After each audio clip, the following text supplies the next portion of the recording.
We're here in the Spanish Pyrenees. We're competing at the ICF World Cup final. It's just a perfect place for kayakers. Apart from the hole, they've got many creek rivers. Definitely the towns are different, streets are narrow. The weirdest thing is like supermarkets have food, but like specialized like bakeries, you go to the bakery for your bread, you go somewhere else for your meat, it's different. We don't have Walmart. I just love the atmosphere of sport. Everyone's always really willing to go out. There's loads of sports. The bike trails we've heard about are awesome.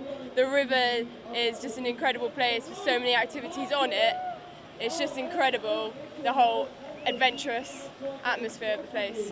If you saw this on a river run, you'd probably want to hit the corners. It's very meaty.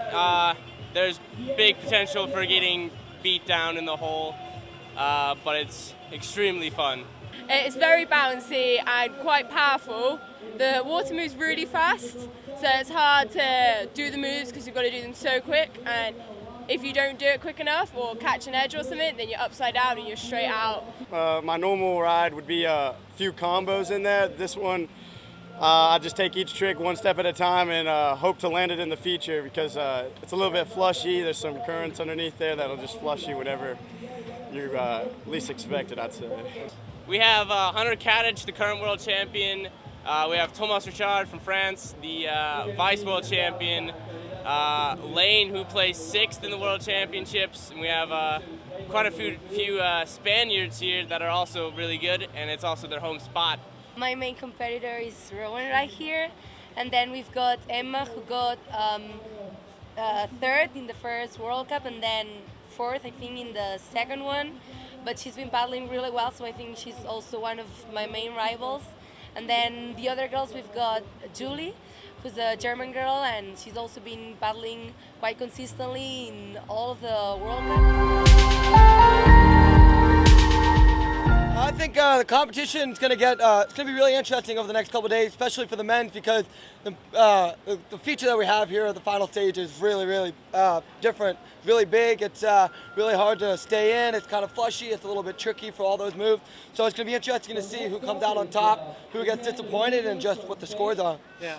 Hey, and one of your main competitors, amongst a few others, but Mathieu Dumoulin. What I've seen so far in this feature, it's a bit harder to make fast combinations, which is his style. Yeah. Do you think that will be in your advantage?